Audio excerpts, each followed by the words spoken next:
Welcome back, everyone, to another beautiful afternoon. Today, we're going to be continuing with our exploration of input-output boxes, connecting them to quadrant graphing, and how this process can be turned into an equation that describes the rule for the input-output table. Now, I am working from Mentoring Minds, page 300. So if you want to go to Mentoring Minds, page 300, the first one we're going to be looking at is the very top problem from that page. So I highly recommend that in order to take these notes effectively, that you do so on that page. All right, so the graph or the input-output chart that they give us is a lot more complete than the one that I've got here. Now, one thing you'll notice is that we're not dealing with whole numbers this time. Now we've got decimals. Our x-axis and our y-axis both deal in decimals. So I'm even going to label my x-axis and my y-axis just to keep myself organized. And the problem tells us that the rule for the table is to add 1 5/10. So in this case, we are going to take x, add 1 5/10, and that is going to equal y. They're telling us what the rule is. So I'm going to go ahead and input my rule into my processes column because the process is not going to change. It's going to stay the same no matter what order we do things in, no matter what numbers our x's are. It's always going to be adding 1 5/10. And I can even go ahead and plug in the x's for my ordered pairs because remember, ordered pairs are always x comma y. We already know our x's. We have 0, we have 25 hundredths, 5/10, 75 hundredths, and 1. Now we're going to add 1 5/10 to our x's. 0 plus 1 5/10 is simply going to be 1 5/10. 1 5/10 plus 25 hundredths is going to be 1 75 hundredths. 5/10 plus 1 5/10 is going to be 2. 75 hundredths plus 1 5/10 is going to be 2 25 hundredths. And then 1 plus 1 5/10 is going to be 2 5/10. Now that we've completed our ordered pairs by completing the process, we can now take a look at our equation and we can say, I'm going to write this down below because my y dot is going to mess this up otherwise. We can say that y equals x plus 1 5/10. Okay. So now let's look at graphing our ordered pairs. My first ordered pair is 0 and 1 5/10. So I'm going to start at 0. And remember, where the quadrants intersect is at 0, 0. We're going to start at 0 and we're going to go up until we find 1 5/10. But if you notice, not all of these points are labeled. I'm going to go ahead and fill them in using what I know. So I have 0, 5/10, 1 5/10. So every point, if I know that between 0 and 5/10, I've got 25 hundredths, that means that 25 hundredths, 5/10, 75 hundredths, 1. 1 25 hundredths, 1 5/10, 1 75 hundredths. And I'm going to continue this pattern all the way until I have completed essentially my number line. That is my x-axis. And then I'm going to do the same thing on my y-axis. So I have 0, 25 hundredths, 75 hundredths, 1 25 hundredths, 1 75 hundredths, 2 and 25/100ths. Now that we've got everything labeled, this is going to make graphing a whole lot easier. So starting at 0, our x is 0, which means that we need to stay along this portion. We need to go up to 1 and 5/10. So 0 vertically to 1 and 5/10, and now we have 0, 1 and 5/10. Now 25/100ths is going to be, I'm going to follow my x-axis horizontally until I get to 25/100ths, and then I need to go vertically until I find where 25/100ths and 1 and 75/100ths intersect for our ordered pair of 25/100ths, 1 and 75/100ths. Now I'm going to go to horizontally across my x-axis to 5/10ths, and then I need to go vertically until I find where it intersects with 2. So I have 5/10ths, 2. Horizontally to 75/100ths, vertically until I find 2 and 25/100ths.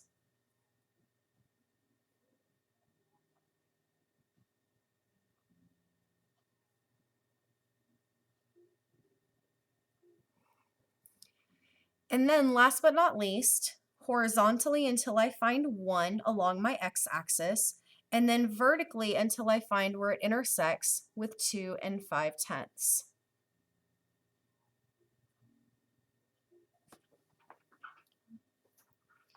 And once again, if you noticed, if you connected these dots, you would see a very nice line. And just like we did on one of the last examples when we talked about movement, how to describe it, I'm going to describe it using compass rose and using regular everyday directions.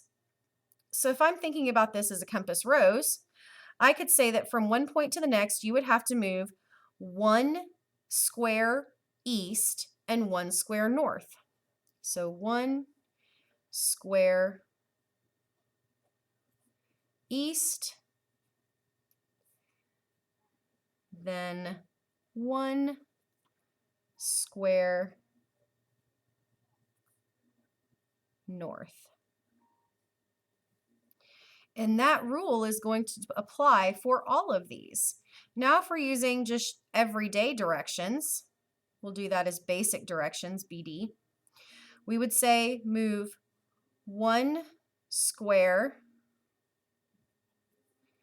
to the right,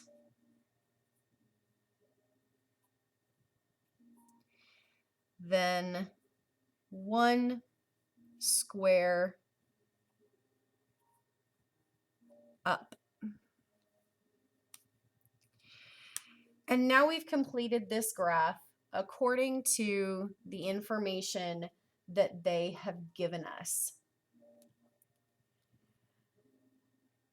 All right, let's move on to the second graph that they've given us on this page, because now we're looking at fractions. And yes, I know fractions can be scary. It's okay. I promise. Everything is going to be just fine. Just take a deep breath. Now, once again, they've told us that we need to take x. The process is going to be multiplied by 2, and that'll give us our y. So x times 2 equals y. And then we'll have our ordered pairs, which is x, y. And to make this easier, I'm actually going to take out this version of writing x, and I'm going to give you the dot that represents multiplication. That way you know x times 2 equals y. So our equation is going to be y equals 2x. Now, they've given us the fractions they want us to work with. We're starting with 0, 1/3, 2/3, 3/3, and 4/3. Now, yes, I know you're probably thinking, Miss Pike, we didn't learn how to multiply fractions, but you did learn how to add fractions. And multiplying anything times 2 is simply having two groups of that amount twice. So let's take a look at how you would solve for y in this process. Multiply by 2, as that's the rule they've given us. Well, 0 times 2, that's easy. Anything times 2, or anything times 0 is 0. So our ordered pair is simply going to be 0, 0, which if you remember, 0, 0 is where all four quadrants intersect. Now, I have 1/3 times 2.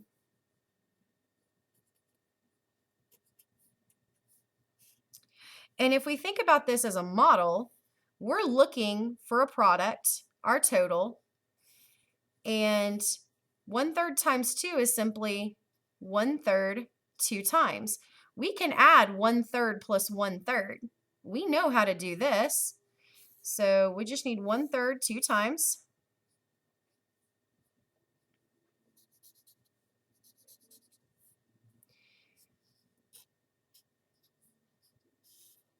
We're going to combine these.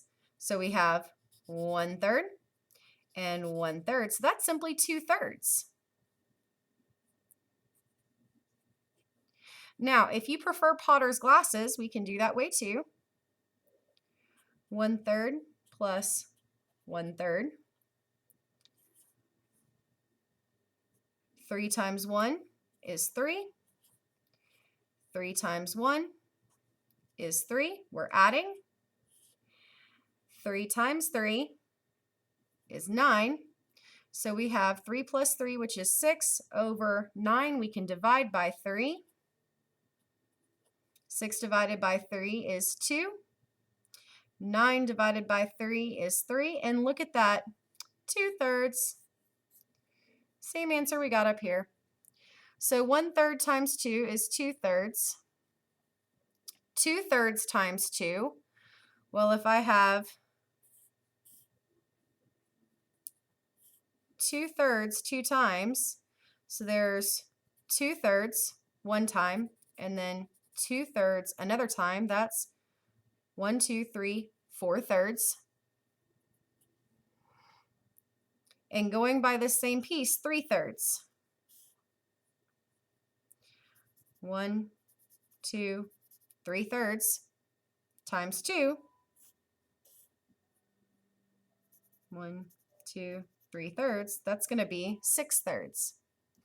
Now, some of you may be saying, but Miss Pike, those are whole numbers. Why are you leaving it as imperfect fractions or improper fractions? That's because if you notice, both our x and our y axis are all in fractions. And when they get larger, they actually stay as improper fractions, which is why I'm not converting these to mixed numbers. But now I've noticed that I kind of have a pattern going. So 1 times 2 is 2, 2 times 2 is 4, 3 times 2 is 6, 4 times 2 is 8, and we're still talking thirds. So now we have the pieces we need for our ordered pairs. So 1/3, 2/3, 2/3, 4/3, 3/3, 6/3, and 4/3, 8/3. Now we can graph. Starting with our x, I'm going to start at 0. My y is also 0. So we have 0, 0. Next, we need to start by going horizontally to 1/3 and then going up to 2/3. But look at this. All of these aren't filled in. So if I count the pieces, 1, 2, 3, I can determine that this is 1/3, this is 2/3, 3/3, 4/3, 5/3, 6/3, 7/3, and 8/3.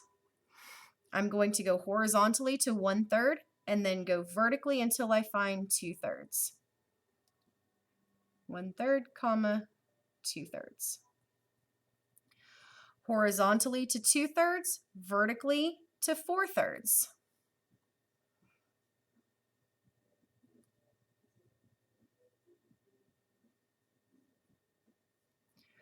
Horizontally to 3/3, vertically to 6/3.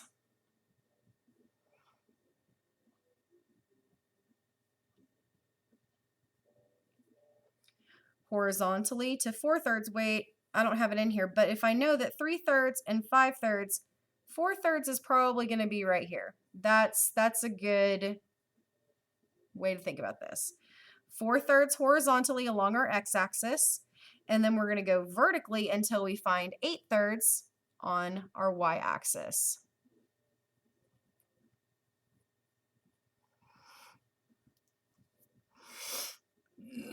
Now we need to talk movement. If we're using cardinal directions with our compass rose, we are going to move 1 square east, 2 squares north. 1 square east,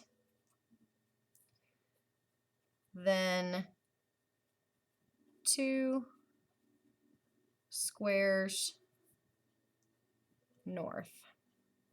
Now remember, I'm doing this way because I'm assuming that if I have a compass rose, I'm going with the assumption that that would be north.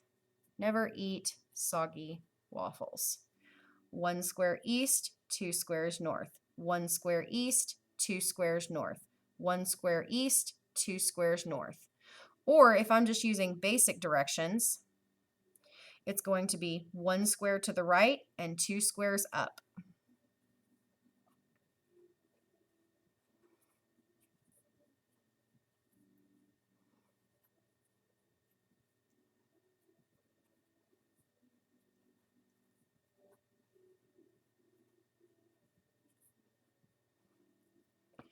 All right. So just like the others with decimals, with whole numbers, it's the same process. You just have to make sure that whatever the rule is labeled and done the exact same for all X pieces. That way your Y pieces come out correct and your X comma Y pairs come out correct. And always double check your points as you're graphing them. All right, well, thank you guys so much for joining me. I appreciate it, and we will talk to you next time.